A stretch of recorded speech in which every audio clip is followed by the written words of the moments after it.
Hello and welcome to Pokésports, a competitive Pokemon podcast. I'm Mike and I play with one Pokemon in the field. I'm Kevin. Hello. Oh, Kevin, you're feeling somber today. I'm sleepy. Kevin's I a don't little even know what to sleepy say. boy. It's 10:46 p.m. I just had a nap and drank an espresso. We'll see what happens. You're going to be a rocket ship and asleep at the same time. Yeah. That sounds about right. Welcome to Pokésports. We're going to be talking competitive Pokemon today because sometimes we just don't. And you know what? That's okay. And that's okay because at the end of the day, this is our podcast that we've been doing for how many years now? 4? 220 episodes. That's so many episodes. That's the most amount of episodes I've ever seen on a podcast. I don't know how to count higher than that. I stop at 270-20, whatever that number is. 270-20. What are we on right now? 204. What Pokemon is Pokemon 204? What was the last one we did? Yeah. 203. Ah, of course. How could I forget? All right. I don't know what that was. I don't know. Mischievous or something. It was Mischievous at 200. I remember that. Oh, really? Unknown was close after that. 203 was Girafarig. 203 was Girafarig. Okay, yeah. So this means that... Are we finally at Smeargle? Have we reached Smeargle status? It feels like that's Smeargle, right? Girafarig and Smeargle feel like siblings. They both have the stupidest looking face. Yeah, I can see that. It's a pretty dumb face. But you know what? It's not Smeargle. I'm so sad. It is a bug. Didn't we do Yanma? Yeah, we did. There are more. There are more than just that. As bugs. This one does evolve and not into Yanmega. A late bug? Is it Ladybug? It's not that 50 Pokemon isn't that late. So it is Ladybug? It's not. Okay. Also, I bugs? Distinctly remember us saying Ledian earlier. Is it Pineco? It is Pineco. Oh, fun. Mm-hmm. Fun. The big explodey one. Mm-hmm. Is the first steel type Pokemon canonically created. The first steel type Pokemon canonically. So Fortress, you're saying is. Yeah. Okay. That guy. Because technically it's Magnemite, but Magnemite didn't start off steel. So the first one to actually come up in the dex in your playthrough as a steel type Pokemon is Fortress. Interesting. Now, do you get Magnemite before you get Pineco? No, you don't, right? You get Pineco first. Yeah. Don't you have to go back to Kanto to get Magnemite? Or did they have I don't actually know. Some cross? I truly do not remember too much of me playing through Silver, Gold, Heart Gold, Soul Silver, that kind of thing. Well, good news for you. Once we get Legend Celebi, you'll get the opportunity to play it on Pokemon Day. You know, there's some people saying that they're putting that Game Freak or Ilka or whatever will be putting together Gold and Silver and White and Black. It's too many colors, man. To make Black, Silver and Gold, White Gold. Yeah. That actually works, that one. No. No. And they said that there would be fusions between Zekrom and Lugia and Reshiram and Ho-Oh. Because they share, not really Zekrom and Lugia, but Ho-Oh and Zekrom, or Reshiram, they share traits. They share fires. Yeah. And the drawing I saw of it, that was real good. I think people are getting a little bit too creative. I think people are getting antsy. I honestly think we're probably getting both of what people are saying. Yeah. Right? Because we got a Pearl and Diamond remake and we got PLA.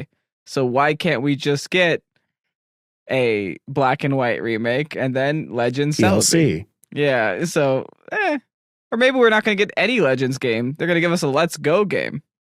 Who knows? I'd still enjoy playing a Let's Go game. Let's Go is... That was a thing, right? It's very polished. It's a very polished looking game. Let's Go Pikachu and Eevee, in retrospect, was not that great. But for those first, 8 to 10 hours, I was having the time of my life. You I get shiny like hunted a Mewtwo in that game. there you go. Mhm. I got maybe to the third gym before I was like, okay, I think I see how little substance this game kind of has. And then I backed off. And then people tried to make it competitive for a hot second and then realized that couldn't work.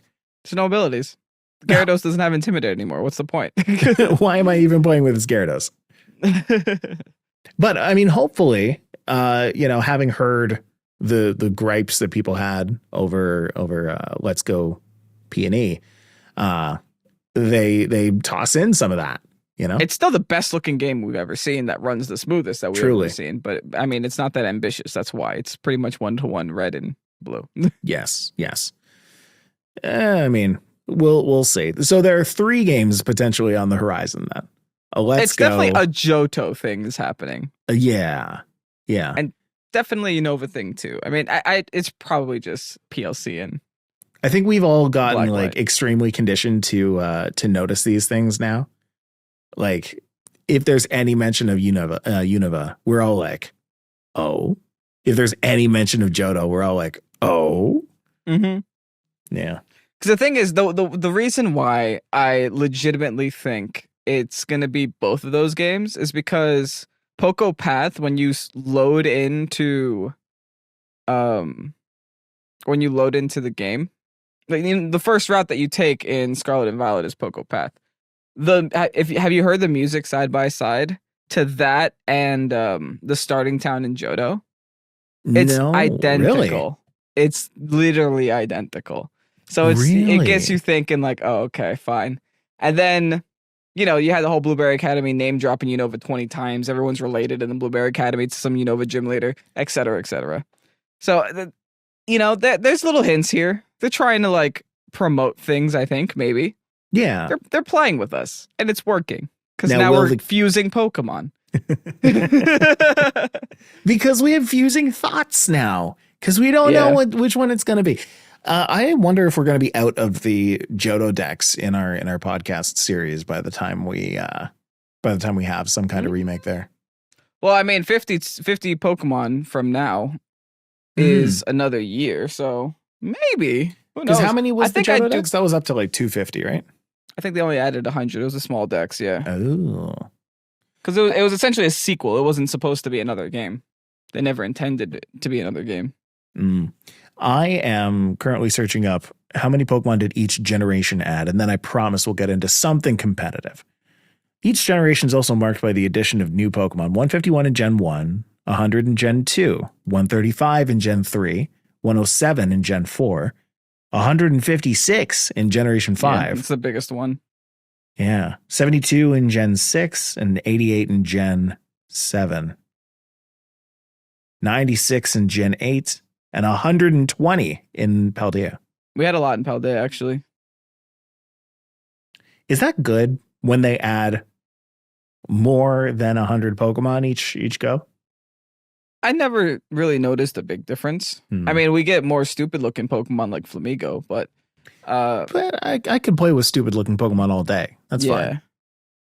I guess it's also how many viable Pokemon here? Like how many 3-stage evolutions, how many, Jokemon, how many mythicals and legendaries and stuff. Because there are some games that have way more legendaries than others, right? Yeah, I will die on this hill. I do still think Generation 8 has the most competitively new Pokemon that ever came into a meta. So when they made Sword and Shield, they made the good stuff. I think they actually thought hard about game design there. A lot more than Paldea decks, because we still use Generation 8 Pokemon like it's no the Rillaboom. Right. Goated. Absolutely goated. Hatterene. Indeedee. Etc. The list goes on. Grimmsnarl can still be played. I don't know. I feel like Gen 8 offered a lot of competitive Pokemon. But it also offered you're a lot absolutely of duds. right. Yeah, going through all of the late stage Pokemon, all the final stage Pokemon. You got Rillaboom, you got Cinderace, you got Inteleon, you've got Greedent, and even Greedent is there's a spot. There's a spot for that. There was not a spot for Raticate. There is a spot for Greedent. Corviknight is usable. Orbeetle is usable. Feeble is not. No, that one you can leave at home. Yeah. And I guess Orbeetle as well. It just kind of had a neat Gmax and like kind of an interesting theme. Mm-hmm. But yeah. Colossal, for example, not great anymore, but was amazing. Yeah, for the meta that it was released in, it was crazy good. Mm-hmm. Mm-hmm. And I mean, still Flapple, Appleton, those are just good design. Made another That's one. just good design. Flapple was such good design, man. It's the whole an apple line. dragon. Yeah. Apple worm. It's a worm, but a different kind of worm. I get it. It's funny. Yeah. Still scrolling through these, like there's a lot that I now miss realizing that they're not in Gen 9, right? Like looking at Centiskorch, like that thing was that cool, just right? unlocked a memory for me. Yeah. Whoa. That guy exists. You're right. Mm-hmm. Centiskorch. What did it used to do that was cool? Fire spin stuff? Right? Was it Fire Lash? I think it was called. I don't know. I don't even remember, man. It wasn't like great competitively, but it was fun. I remember it used on like Parish Song teams and stuff. Now I want to know what No, we're doing a deep dive on Centiskorch. Welcome to Pokésports, a competitive Centiskorch podcast. Yeah, Fire Lash was its signature move. 80 power, 100% accuracy. Inflicts damage, lowers the target's defense by 1 stage. Interesting. Also, these base stats are not awful. No. 525 for a 2-stage Were we evolution. sleeping on Centiskorch for 3 years? No. No, we were not. No, we were just using other guy instead. I think Firebug. I think Firebug is just a cool looking typing too. Yes. We don't have enough of those. I agree. And then one more time, just scrolling through the old Pokemon, the Draco line, Dracozolt, Arcazolt, Yeah. I miss those guys. Those guys I actually miss. Yeah. Imagine a Water Terra Dracovish Vicious Friend right now. Bruh. It would be so good. the typing on them just it wasn't great at the time. It would be so cool in terrestrialization meta. Like Dracozolt is what Miraidon is right now. Yeah. Like just bring that guy in. Mr. Fish. Make that make sense. Mr. Fish. Yeah, and I mean the rest of them are here now. We still have them. A ton of Galarian Pokemon were brought in. I think we got every fossil back except those fossils, which is kind of upsetting to me. See, and it's weird to me because I can't recall any fossils that I've seen in play in recent memory. I just played Rampardos. Yeah, that's true. Apart from like Shieldon, in a random battle that I had today. Yeah, Shieldon started the controversy with Mirror. What was it? Mirror or something? The Mirror TMs. No, not that guy. Oh, yeah. The TM problem, right? For someone that doesn't have any Coliseum knowledge, you know who Mirror B is. Hey, listen. I spent a lot of time watching Let's Plays. So you've played the game technically. Mentally. Yeah. I have mentally played through that game, yeah. That game is done for me. Gale of Darkness, I have not touched. Okay, that's the better. It's the same thing, but better. So right. You're not missing much. Is that a sequel to another one that I haven't played? It's a sequel to Coliseum. Oh. Yeah. Was there one more? No, they stopped there. Okay. Thank you for this. Hey, listen, before we get into competitive Pokemon, this is just going to be us for the rest of the podcast. Just be like, yeah, one more thing before competitive Pokemon. And you know what? It's working. You guys haven't left yet. Hey, you know what? You're here. Hi. If you don't mind, I got a match to get ready for. Yeah. Yeah. Soundboard is broken. Doom. Let's play I'll be a soundboard. Thank you, Kevin. I'm going to need some. Yeah. I'm going to need some quiet jazz. Bum bum bum bum bum bum bum bum bum bum. Yeah, just let you go through that. We're going to play some Pokédoku. Because Pokédoku is fun. I have not played this for months. Neither have you. This will be great. That is correct. Now, for those who have never played Pokédoku before or have not listened to us while we play through Pokédoku, you get 9 squares in a grid. You need to correspond each of the squares in the grid, those grids with the what's the columns? X and columns Y and the axis? rows. Yeah, the axes.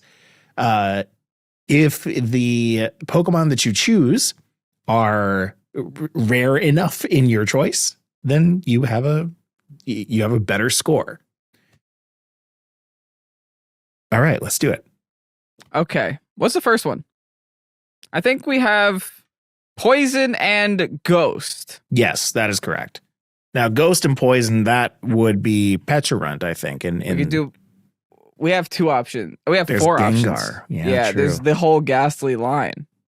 Now, from the whole Ghastly line plus Pecharunt, which one do you think is least popular? Haunter? What's that? Is it Haunter? Haunter, probably. Yeah, the middle Pokemon are usually. I'm going to do Haunter. Okay. Let's see if that was a good choice. Oh, it asked me if I'm sure now. Oh. 19.5. That's not bad. I'm going to go with Ghastly. I got a 19.5 on my Poison Ghost. Yeah. Oh, we're going to go different ones? Okay. Yeah. That's fine. Yeah, I figured. What'd you get?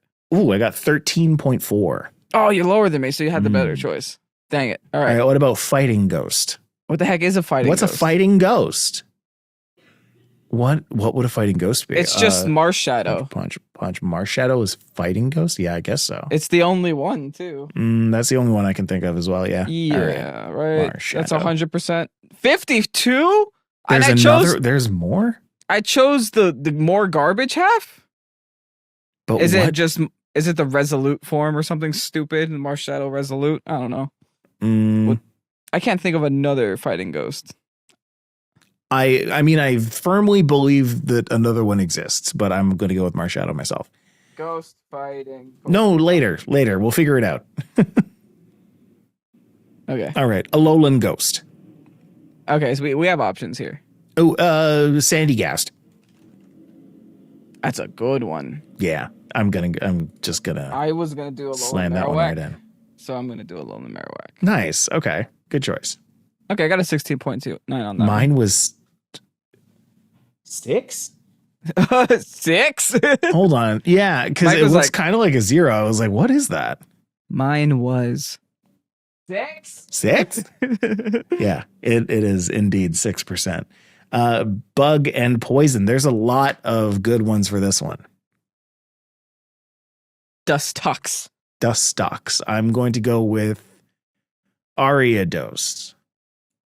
Is that a poison? Be careful. Yes. Okay. Ooh, I got a 8.8, baby. No one likes Dustox. 8.8 is better than mine. Mine was 10.2. Okay, people remember Ariados. Mm-hmm. Bug Fighting. There's only one of those, right? Mm-hmm. No. There's a bunch of those. Bug Fighting. There's Buzzwole and Heracross that I can think of. Yeah, and but those are such good ones. Like, people are going to know those. The not Buzzwole Ultra Beast was Heracross? No, the Ultra Beast one. Oh, Pheromosa. Pheromosa, thank you. That is another bug fighting. Yeah. Okay. Low Kicks is dark, right? Bug dark? Yeah, that's dark bug. It's the first of its kind. Ooh. Revolutionary, visionary. Weak to fire still. Okay. I'm going to go with Pheromosa because that's the one that I wanted to say. I'm going to go Heracross, even though I'm pretty sure this is stupid. Oh, I can go Mega Heracross. Okay. Oh, nice. Catch him off guard. I got 24%. That is not off guard. That's not off guard. They were very on guard. I got 14. Okay. Alolan Bug. I can only think of Buzzwole. Dupiter? All right. Girls go to Dupiter. Oh, 5%. We're coming back. Really? Yeah. Wow. Boys go to Dupiter to get more stupider. And I'm right here. I'm going with Buzzwole at 8%. Okay. That's not bad. Okay, and now they're all have Ultra fun in the Beasts. Ultra Beast. Wow, wait a minute. Can I not choose the same things? No. Okay, Ultra Beast Poison. That to me is Naganadel, Nihilego. Yeah. I'm gonna do Nihilego. And Nihilego, yeah. Okay, I'll go with what was the first one? Naganadel. Yeah. Oh, I hit a 42.4. Get me out. No, I'm actually gonna go with Poipole. Yes, that's fair. Poipole is 26.7 though. Ew. I think there's only 3 choices though. So Oh, okay. Well, then great. Yeah. Ultra Beast fighting. That's Pheromosa. That's Buzzwole. There's only 2, right? Oh, no. What have I done? Wait a minute. What have I done? Oh, did you just soft lock yourself? I think I did. Mike just soft locked. You chose Buzzwole before. Oh, no. And you chose Pheromosa just now. Oh, no. Oh, no. There is no other fighting Ultra Beast. That's stupid. Oh, I'm choosing no. Buzzwole. Okay, have fun. My 60.4. other Alolan Ultra Beast is going to be Guzzlord. That's all of them. They're all Alolan. And then I guess I'll lose. Ultra Beast, fighting type Ultra Beast. Well, I guess that's going to be Goldeen. And there you go. Red blacked out. Okay, well, my unique score was 235. I chose Poipole as my Alolan Ultra Beast at 4.5. My unique score was 247. Oh, not too so, far off. With one Pokemon missing. For someone that threw, that's really good. I definitely threw that. The most unique score was 147, and they had... Ooh, okay, they're so smart. For the Alolan Ghost type, they chose Necrozma Dawnwings. Yeah, wow, yeah. Oh. That whole thing. Necrozma Dawnwings is a smart Fighting choice. Bug, they chose Slitherwing. Oh, they're so smart. I hate them. That's true. Mm-hmm. And then they chose Pheromosa. Yeah, Poipole again. Hey, they did too. Oh, so maybe you can do 2. I tried. It told me no.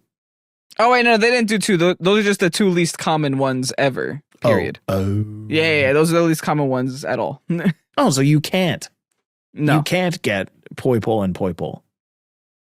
No, Whatever. but if you chose Poipole in that spot, you got the least common. Congratulations. I see. I didn't know that Venipede was Poison Bug.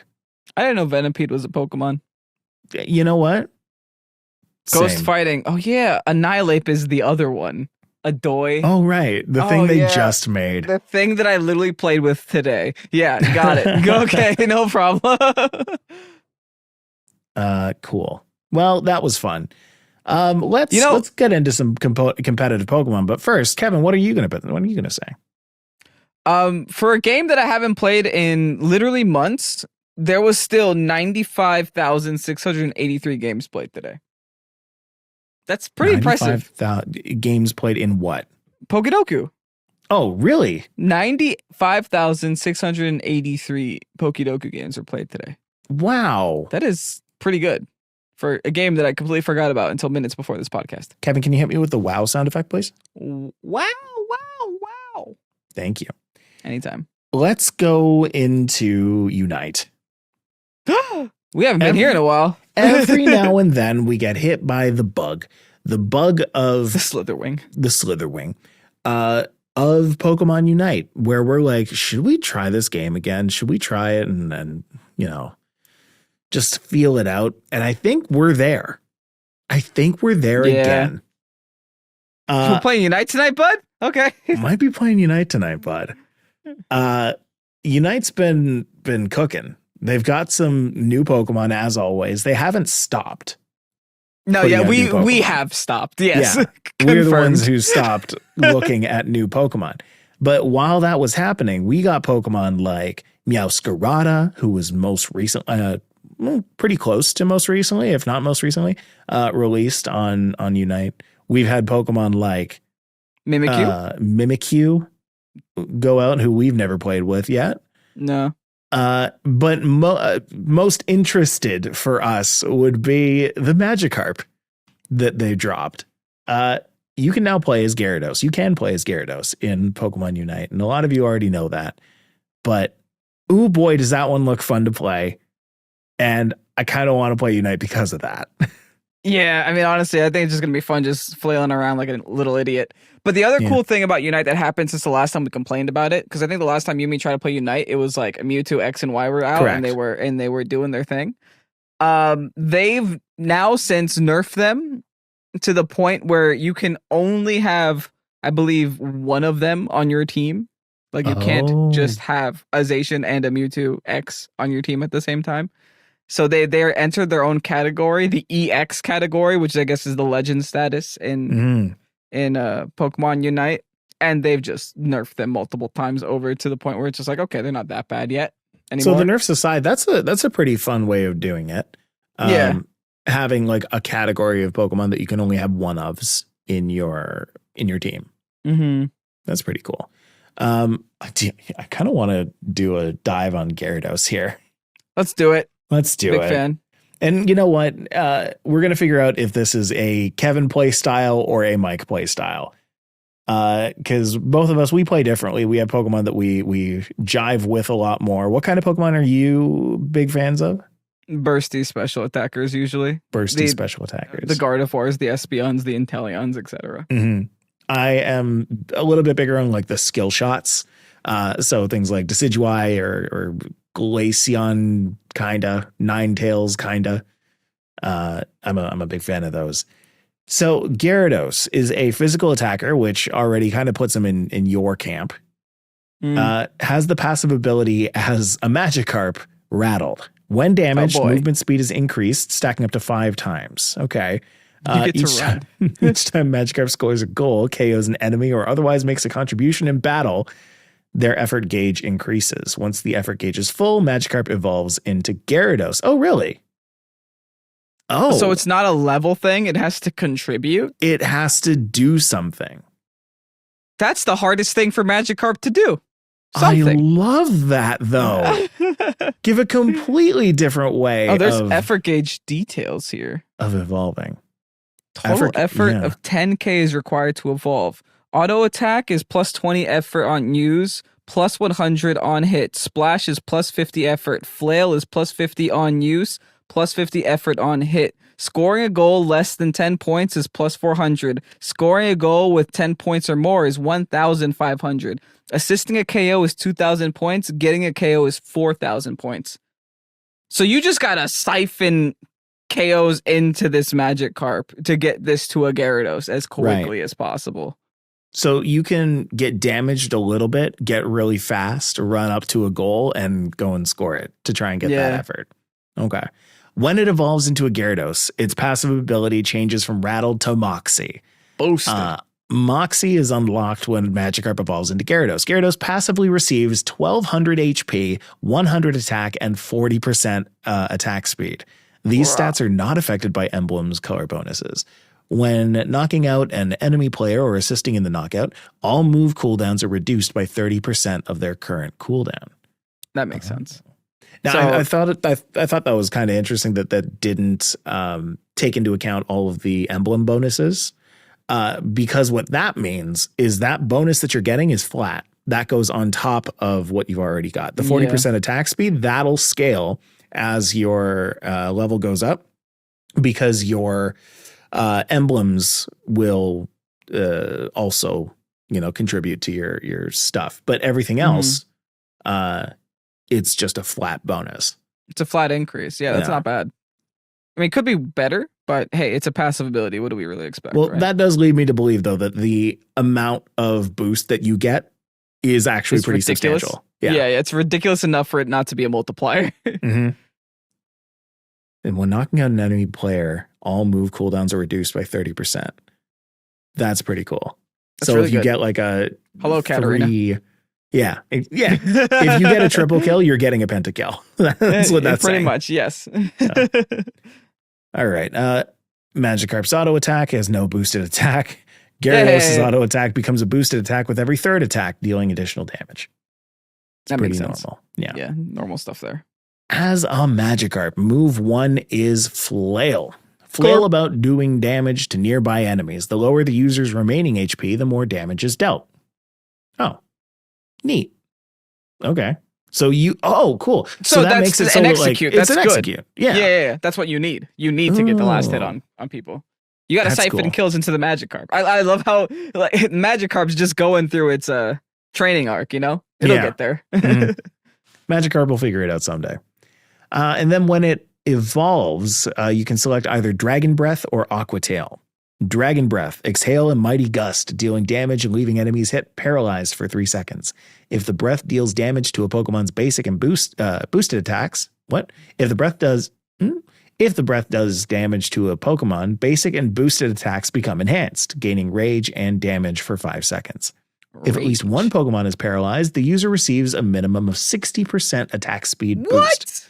What? This attack speed boost is now increased by 20% based on how many enemies become paralyzed, up to 2 additional enemies hit.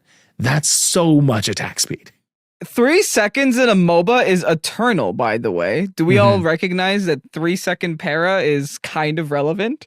You paralyze them for 3 seconds. Yeah. And then you get an attack speed boost while they're paralyzed? That's nuts. It's huge. And then at level 10, you increase the damage dealt by this move and enhanced attacks. Okay. Well, that's pretty amazing. Okay, yeah. I think Dragon Breath wins, and I haven't even read Aquatail yet. Like, I haven't even read Aquatail. Like, this Pokemon's been out for a while. Like, for all we know, it's not great. Gyarados swings their tail continuously for 4 seconds while held. This is Aquatail. Up to 5 hits. While swinging, moves slightly in the aimed direction. So it goes, If this move hits enemy Pokemon at least 3 times, a boosted version of this move can be used within 5 seconds. This boosted version sweeps the tail to attack a wider area and can be charged. If charged for at least 0.5 seconds and up to 1.5 seconds, the area of effect and damage is increased. Okay, so it does like 5 swipes, and if you hit 3 of them, it does like you can do a bigger swipe. Okay. I guess it depends on what you're trying to go for here, right? Right. If you're going for like an auto attacky Gyarados, you'd want the Dragon Breath. If you're going for more of I'm going to use some moves and abilities to do damage, you'd go Aquatail here. Yeah, just from description alone, it seems like Aquatail was built to be the big damage move, and Dragon Breath was built to be the more utility move. Yeah. And that's kind of always been the thing in playing casual competitive Pokemon Unite, is just that like your team synergy needs to have some of those, and you don't want to overkill on utility because then you're underkilling on damage. You don't want to overkill on damage because then you'll never actually catch anybody because you have no utility. Yeah. It's that finding that happy middle. Yeah. At level 10, Aquatail increases the damage. Furthermore, the second stage of the move deals an additional damage equal to 15% of the enemy's missing HP. Oh, so it just chunks them. So another execute. Got it. Can be an execute. Yes. Wow. Okay. I like the move. I'm into the move. Magikarp's move 2 is Splash. It's got Flail and Splash. Unsurprising.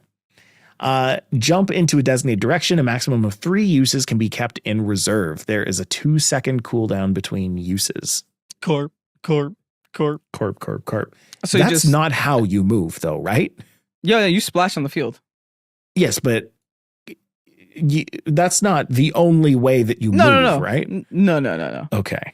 Yeah, you could still left click or move the thumbstick. I was a little worried about that. When Magikarp evolves, it either gets Waterfall or Bounce. I always found it fun that Gyarados got Bounce in the first place. I remember when I first looked at that, I was like, why? It has to climb the waterfall canonically, right? Yeah. So it jumps over it. Yeah. Magikarp Bounce. Waterfall. Charges 3 times in a row, dealing damage to enemies hit starting in a designated direction. Each charge may be held for 2 seconds. In between each charge, the direction can be changed by inputting or holding a movement direction. Hitting enemies with 2 charges grants the user a shield. Hitting enemies with 3 charges throws enemies for 0.5 seconds. Throws them? Where? Yeah, so where are they going? They go up in the air. Knocks up. All right. Yeah, it knocks them up. I don't hate that one. That's all right. Yeah. I think it's all right. It reminds me of Pikachu's up B in Super Smash Brothers. Where like you do the first one and then you go to another one and then another one. Yeah, actually, you do 2. Pete. Yeah. Bounce is the other one. The user may charge power for up to 2.4 seconds, gaining unstoppable while charging. Okay, that one wins. Oh, okay. Well, Unstoppable is pretty good. Don't need to read the rest of it. When released, leap to a designated location dealing damage upon landing. The longer power is charged, the further the user can leap. If power is charged for at least 0.8 seconds, the user is granted a shield when leaping. So you get a shield when you leap. That thing's On broken. both, yeah. Enemies hit by a charged bounce are slowed for 1 second. If a target hit by bounce is suffering from paralysis as a result of dragon breath, they're thrown for 0.45 seconds. Okay, so you would do dragon breath bounce, and then you would do waterfall aqua tail.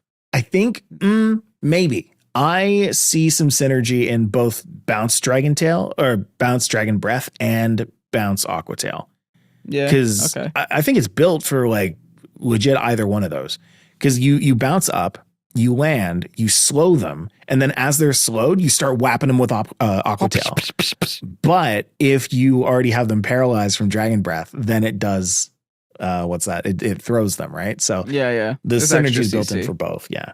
Waterfall is just to get you to where you need to go faster, which I don't dislike, but I do like bounce usually better than that. Aqua tail, not aqua tail. Waterfall is more sticky, right? You can stick onto your targets a lot more. They won't run away from you. You're able to keep up. Right. Bounce is more, okay, I'm going to just jump in a team fight and smack things with my tail. That's fair.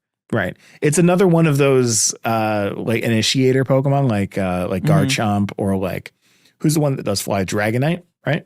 Yeah. Or Talonflame even. Or Talonflame, yes. Just kind of like plopping right in the middle of the field. Suddenly everyone's like, whoa, oh no. And then, they get completely ambushed. So that's Gyarados. What do you? Oh wait, no. That's a Unite. We gotta talk about Dragon Current. Dragon Current unlocks at level 9. You dive underwater, becoming untargetable and unable to attack. Yeah, this thing's broken. When used again or after 4 seconds, Gyarados leaps up and attacks. If Gyarados has been underwater for at least 1 second, a whirlpool will be created where it surfaces, dealing continuous damage and slowing enemies hit for 4 seconds. If Gyarados has been underwater for at least 2 seconds, create a water spout instead, throwing enemies for 0.96 seconds. Why they came up with that, I don't know. The Unite buffs, while you have that's a 6-second duration. You get 30% movement speed, 30% cooldown reduction, really? 20% max HP shield. Okay. That's a Gengar ultimate for free. That's what that is, tanky right? Pokemon is. Yeah. It's a Gengar ultimate that comes with CC. Gengar ults usually just come with damage, but it's coming with a water spout and or a whirlpool. A knock up, yeah.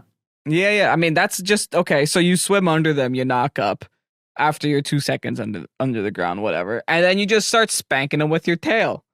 It seems so easy. I don't know how tanky this Pokemon actually is, but it seems so easy. It seems so easy. You know what I will say? This game, if and when the next gen Switch console comes out, if this is the same kind of thing that a lot of people are saying, where it's going to be like a really, really well performing Switch, then this game is going to go on fire. Like this game is going to be the game, because they are just slowly developing and they're cooking their game to make like these interesting interactions between Pokemon. But the hardware, I find, is kind of what holds it back. Yeah. Like it's the load times are long. It's hard to navigate the UI. It's slow to navigate the UI because of all the graphics that are happening there. But if there's a console that comes out that can handle all that and makes it quick and makes it, easy to navigate its own menus, this game's going to be great. Mike, how many people do you still think play Pokemon Unite? Is this a stat that you can actually find? Yes. Wow. Okay. I would say that there are a lot more people playing than people give credit for. Because I know there are YouTube channels out there that are like all about Pokemon Unite, and they've got like millions of subscribers. Okay. But please enlighten me. I can see the shock on your face. Yeah. Pokemon Unite boasts about 25 million monthly active users. Million? With an M. The game has consistently increased player count since its release, with peak concurrent users reaching a staggering 1.5 million at a time. Online at a time. I don't even. Maybe it's a lot more popular in like Asian countries or Japan. Yeah. But that is a lot. If you had said 25,000 monthly players, I would have been like, you would have still been surprised. That's really low, but like, okay. If you said 250,000, I would have given that to you. We have to also consider this is a mobile game too, right? Yeah. People do play on their phones for better. The phones are better tactile experiences than actual Switch consoles. And there, as far as I understand, there are like controllers for your phone as well. Yeah. That some people do use. And if that's the best experience, wow. Okay. Yeah, I'm blown away by that. And maybe it is time to reinvestigate Pokemon Unite, huh? 25 per million per month. Dude. Million is what blows my mind. 25 million? Million. Yeah. That's wild. These are 2023 numbers because 2024 hasn't been out long enough, but right. Still, that's 2024 patch is still there. We're still hotfixing every now and then. But still, this is 3 years after the original release of this game. Yeah. This game came out in 2020, right? Something like that. There's no way. That's okay. Well, anyway. What are we doing? What are we doing? Welcome to Pokésports, a competitive Pokemon Unite podcast. We're talking market share here. I mean, we're talking to the wrong niche. Just kidding. Speaking of different niche, in the last episode, I promise we're going to get into competitive Pokemon. In the last episode, we asked the question. I asked the question, what do you want to see in the next Legends game? Celebi. And I mean, that's kind of what I assumed everybody would say. But let's see what happened. What are we going to call? Do you think Celebi's in the future or in the past? I think it is the guide between them. Oh, so you think we're getting just 2 games in one? Yeah, the thing that I saw about Black, about Black Silver and White Gold was that Celebi will help take you from the past in the Johto lands to the future where it becomes Unova, because Unova is very much about the future and Johto is very much about the past. Which is a fun. You are in this rabbit hole. I'm into it. I'm into it because they're thematically different, right? Johto is very much like the tradition and the old timiness, and Unova is very much like the future and technology and innovation. And like the fact that they clash like that, and the fact that they're both being teased right now is kind of like, I don't know, it's a little too sus for me. There was Black City and White Forest. That'd be cool. I'm telling you. Yeah. So yes, I asked, what do you want to see in the next Legends game? We got answers like this from Timothy Palmer. It says more 3D action, cool starter forms, and the main one needs to be a cool dragon type. I'm ready for a dragon starter. Have we never had one? We have. I don't think we've ever had one that evolved into a dragon. I know we got Mega Sceptile, but okay, yeah, but we've never had one. Yeah. Okay. No, even like Superior was close. I don't think that one was indeed dragon, right? A regular grass type. Regular grass. You'd think that you'd get that in with Primarina, like that cohort. Yes. No. Instead, we got what was it? What was there? Oh, Incineroar. Yeah. Fairy Dark. Okay, fine. Right. And then the other one was Decidueye. Right. Ghost Fairy Dark. Yeah. Okay. It was almost a thing. Yeah. Mewtwo and Voltorb says Legends Eternatus. Okay. Oh, okay. We're going back to Galar already? You know what? Let's do it. Okay. Set during the Pokemonian Middle Ages. Eternatus awakens from the Galar/Kalos War. I do like this. I would not mind riding a Rapidash and just going full Legends of Zelda here. Let's make a different Rapidash and have that in that. A Rockadash. Then it's Calyrex Zamazenta from a faction you choose versus Eternatus. I think Eternatus was like wildly underexplored. So I'm in for that. I technically don't know what Eternatus do. Yeah. I have no idea. Like, I understand that Solgaleo Lunala, Sun, Moon. Makes sense. Mm-hmm. Eternatus, it's just the big hand in the sky. It was big sky hand because Dynamax make big. Oh, okay. Yeah. So because the thing is, like, when Pokemon Dynamax, it was kind of like, the Photoshop like expand tool where you just like grab it and go, and then it gets bigger. Mm-hmm. You hold Alt, stays in the middle. Eternatus is that hand. When you Dynamax, Eternatus just comes down and is like,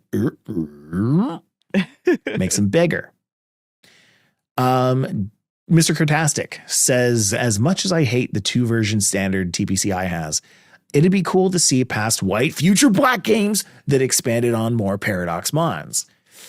I would be a fan. I'd be into it. I don't think they would do or should do a expansion on the Paradox Mons. I think that's done. I found out what Eternatus do. What does Eternatus do? Okay, the question that Google asked is, what is Eternatus supposed to be?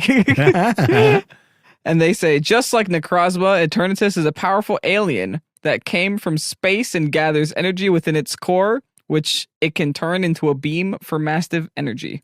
That's it. Oh, it bestows Dynamax energy. Yeah, similar to how Necrozma is the source of Z crystals and Totem Pokemon Eternatus is the source of Dynamaxing. Okay. And Terapagos is the source of terastallization. I see that they are getting very creative here. Yes. The that's how they put a nice cap on their gimmick. They're just like, and what's the Pokemon that creates this phenomenon? I'm just saying what they should do. Yeah. Is going on Mr. Kertastic's idea from like a second ago. Mm-hmm. Just give me a whole game full of just like iron creatures and a full game of just past Paradox Pokemon. I'll be down. Sure. Just take every Pokemon that you can fit in that dex, give them a new form. I don't need new Pokemon. I need future and past forms of the exact same Pokemon that we have, or evolve everything. I'm still sticking with that one. Yeah. Just develop the decks you have. It's fine. We don't need more ideas. We just need better things. Mm-hmm. There were some people who said some fun ones like Diancie from Evangeline. AJ Polk said, I would like to see a concept of a multiverse explored. So I'm proud to say my friend I coach. Oh, whoa. He's also saying that a friend that he coached made top 150 at Knoxville with a Typhlosion with Eruption. Oh, cool. Snap. Hisuian flavor or Jotonian flavor? Yeah. What flavor was the Eruption? What flavor? Cool. Heno says original Genesect. Okay. I don't know what Genesect do either. Yeah, that's true. Because they marketed Genesect as like a recreated version of a Pokemon, and everyone just kind of assumed that it was Kabutops. Yeah, fair. But like, is Genesect? Genesect was something back in the day. I forgot all about that lore. Oh, I love these Google questions. What is Genesect supposed to be? Genesect is an insectoid Pokemon that stands at 4'11", though it originated as another Pokemon. Its cybernetic enhancements have been so major that it has been considered its own new species of Pokemon. Okay, yeah, it's just Kabutops, I guess. Yeah, that's what I'm saying. It's like, but like they have the opportunity because they've never fully, confirmed it to go and make something new. So they should. I mean, it could have been Orbeetle, right? Technically, yeah. Yeah. Yeah. Seabass McChomp says, I want to see Pokemon if that's not too much to ask. I think we can make that. You know what? Make that work for you. Bold prediction. I think we're going to see Pokemon on Pokemon Day. Certainly true. Certainly true. And then A Geekson, among other people, said, I want to see a Legends Johto game with the ancient apricot balls. And maybe you can find Blood Moon or Saluna in this game. Why? Why don't you just toss that one in? Because why not? Yeah, that's fair. It'd be an easier way to get a min-speed Blood Moon or Saluna if I can actually hunt for them. Oh, imagine they're all just walking around. The past that'd was be scary, great. man. Dude, that'd be the best. Scary. Could actually reset for one and not get disqualified. Good questions. Good questions, everybody. Thank you very much. If you want to go and answer your own questions or even hijack our question, feel free to do so in the Spotify Q&A. Spotif. I promise we're going to talk about competitive Pokemon. Like the Global Challenge 2024 2. We got here. 2. We fast forwarded 3 weeks from the last time we talked about the online Global Challenge. 1. And we're now at 2.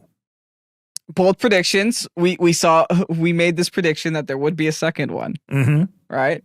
Because the fact that there's a 1 implies the existence of a 2. There you go. And you know what? Now, will there be a 3? I think there will. I think so too. There you go. This is going to be from March 1st to 3rd. And it will be March 1st. It will be VGC Regulation Series F. Cool. So, I mean, it's the same as Global Challenge 1. It's going to be, best of ones. The championship points are going to be the same as well. Winner gets 160, runner-up gets 130, and it scales all the way down to 513th to 1024th, getting 5 championship points. So play it if you want to. Have fun. Yeah. The last one. There was a rule. Yeah.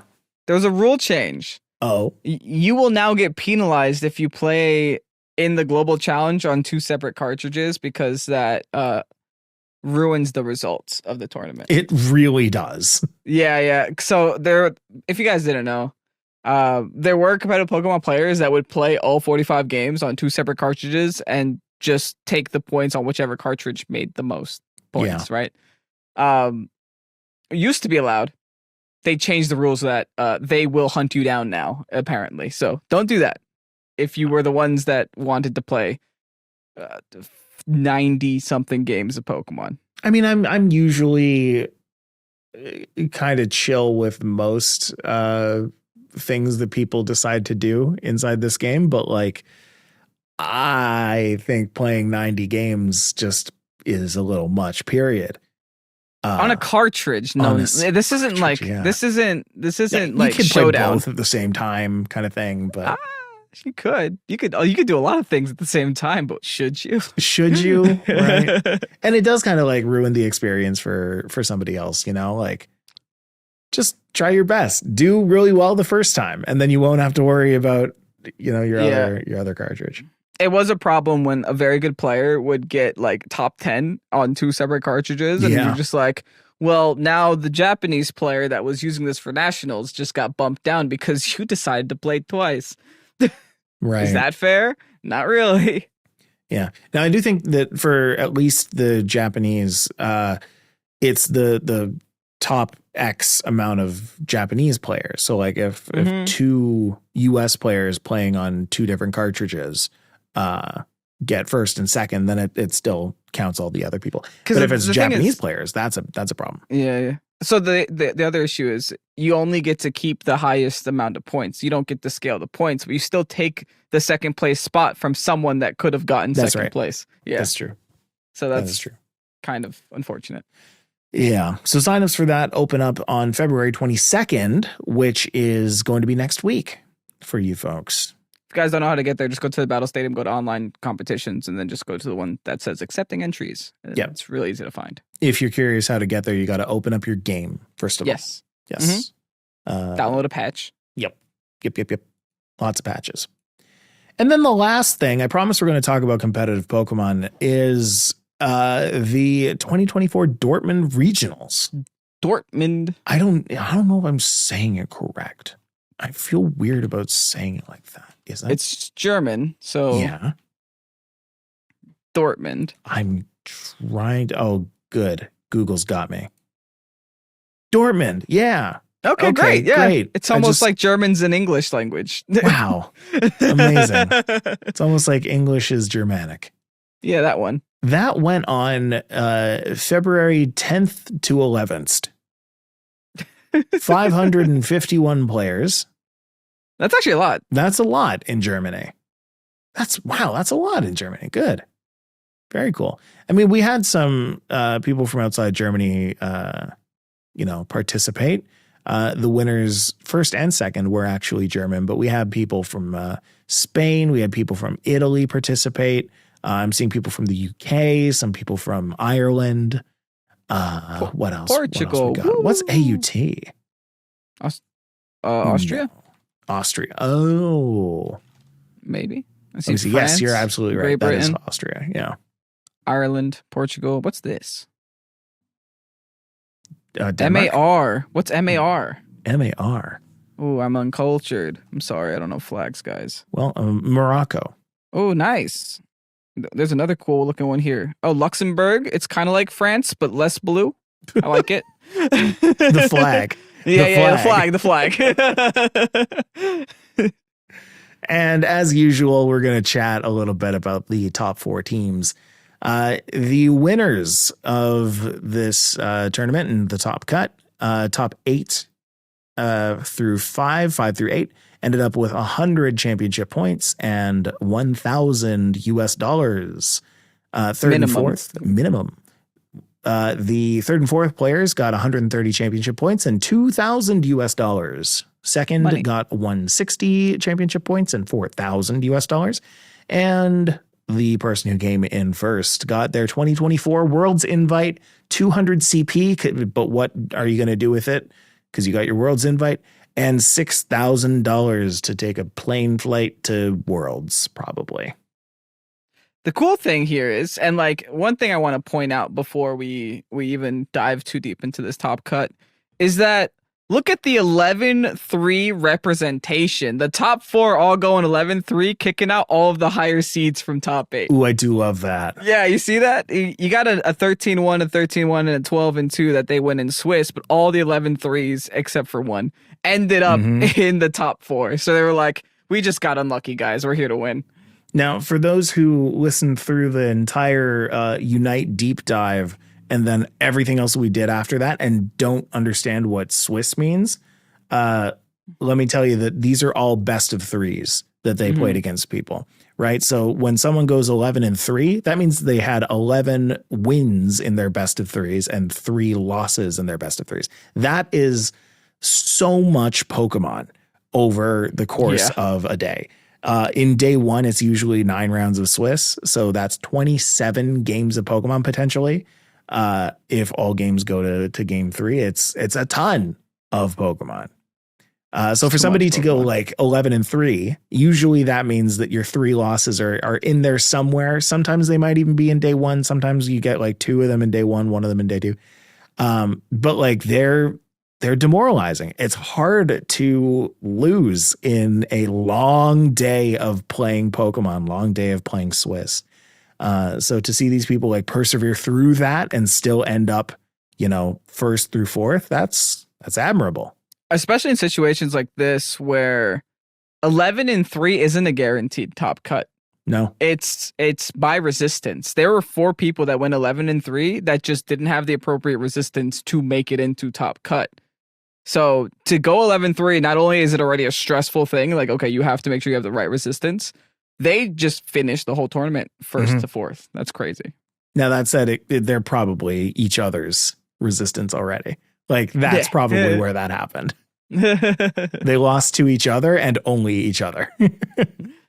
Coming in fourth, we had Francesco, who came in with an Ogerpon Wellspring. I will say again, in the top 8, 6 of them were Wellspring Ogerpon. Yeah, that's the one, guys. If you haven't tried that Pokemon out, go play Kitakami. Yeah. So we had Ogerpon Wellspring, a Fluttermane, Rillaboom, Entei, Chien-Pao, and Raging Bolt, which again, just very standard, balancy kind of team. Rocking the Stellar Terror on this Chien-Pao, Citrus Berry on this Entei. Kind of fun. Have the speed control on this Fluttermane with the Icy Wind. Raging Bolt is just like a Sylvester, a new friend. It's crazy. I'm recently playing on ladder, and like just seeing a Raging Bolt and not being able to knock it out with Flutter Mane is like a crazy concept to me. It's just like, oh, I don't care. Hello. Anything that can thunderclap you twice is scary. Mm-hmm. And by anything, I mean only Raging Bolt, because that's the only thing that can use it. But still, the fact that it can thunderclap twice on a Flutter Mane it's a lot. It's a lot. What was the Ogerpon usage for the whole tour? The entire tour? Whoa! Oh, these are interesting. I know we just talked about 4th place team, but I'm looking at overall usage stats for day 1 now. Flutter Mane was at 57.2%. And Ogerpon was at 50.3%. Yeah. But if you look at day 2 stats, you have Ogerpon at 61.2, the most used Pokemon on day 2. And then next isn't Flutter Mane. No. It's Single Strike Urshifu. We've flipped. We have completely flipped. There's not even another Urshifu in the top 12. Yeah. At all. So Dersh's power right now, man.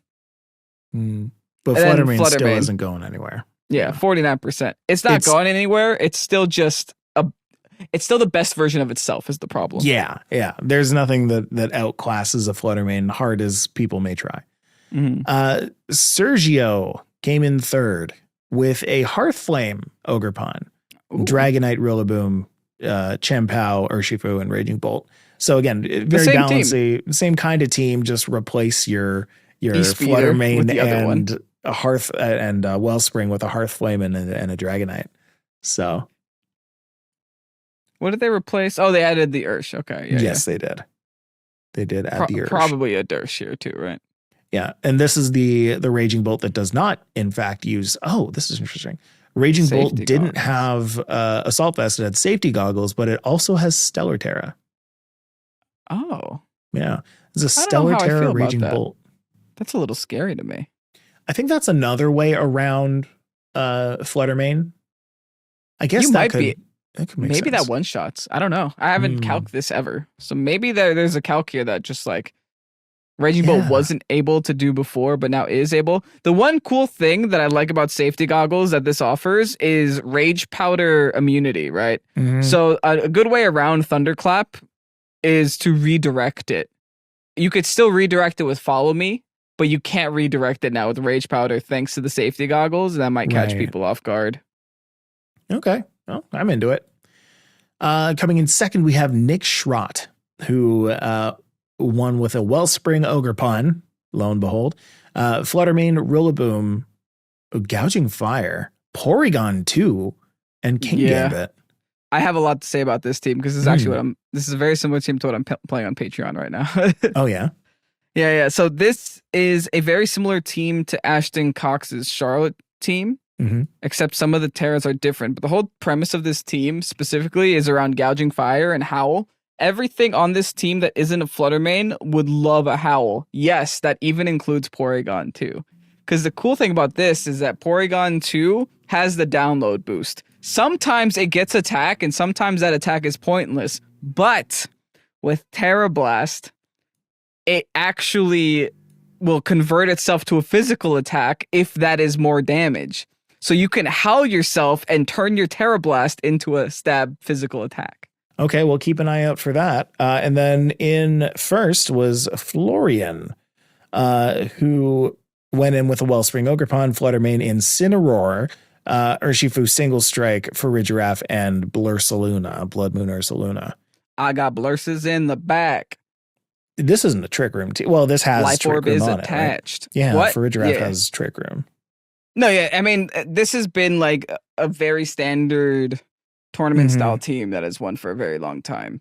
It's just 4 good stuffs, Farige and Blurf. Right. Farige and Blurf. Blurfaluna. And this is the same thing that gave you a headache at Charlotte, right? You lead Ogerpon, you lead Farigiraf, you set up Trick Room, you knock out Ogerpon, and then you have a normal Terra Blurse with Life Orbs going, Rah! And then you die. I mean, you're not wrong. That is the thing that scares me. And folks, if that thing scares you too, my way that I have learned to deal with that is just snarl. Just a lot of snarl. This Incineroar runs Throat Chop. That would be another way to stop at least hyper voices. Just Mm-hmm. Can you can't snarl after you use throat chop? I mean, if you have both of those things, sure. No, but I Oh mean, no, like, no. If you throat chop a snarl, they can't snarl. They can't snarl. Yeah, that's a sound-based move. Oh, it's sound based. Wait, but soundproof. Let's get soundproof Pokemon up in here. So they can't get snarled. Xploud 2025. Xploud 2025. Guzzlord. Clanging Scales Man. Komodo. That's probably Clanging the Scales closest Man. to an accurate Pokemon that fits that bill. Soundproof Pokemon. There's also Chestnut. Okay. Why do I know this many soundproof Pokemon? I There's don't actually more than I thought. Oh, yeah, there's Como, there's Mime Jr., Xploud, know. Mime. Jr. Yeah. Let's There's go. there's Voltorb, there's Hisuian Electrode. I've heard know- that. Did you know Abomasnow gets soundproof? What? It is kind of quiet during the snow. Have you ever been outside? Yes, you have been outside in the snow. No, but, no. But like, have you ever been outside in the snow and you're just like, it's so quiet right now? Yes. Because it's like things are happening around you. You're watching things hit the floor, but they're not making a sound. They're not making any sound. Bouffalot nuts? also gets soundproof, probably because there's so much hair in its ears. Yeah. It's got a lot of hair in dem ears. All right. That's a podcast, I think. That's a podcast. That's a podcast. If you want to go and check us out on places and things, you can go to YouTube and Patreon, youtube.com/Pokésports, patreon.com/Pokésports. On both, you'll find different varieties of the podcast. And on both, you'll find Kevin playing his little heart out, getting real good at the game. Let's see what we have coming out this week. I have a list in my What you hand. got? What did we just upload today? Vileplume. Vileplume. And tomorrow, spoiler alert, there's going to be a Virizion video. Oh, get ready. It's Ooh. Virizion. And after that, an Alolan Executor. But that's all That's what that means. Okay, because the file that Kevin sent me is entitled Alolan Egg. And I was like, what is this? But now we know. Thanks. And if you want to find me, you can find me on the podcast. This is That's where where you I are am. now. Mhm. Yup. Or if you want, you could just go on to the YouTube videos, ask where Mike is. We Yeah. might respond. I'll respond. Whatever. I'll say, hey, what's up? I'm right here. Yeah. Hello.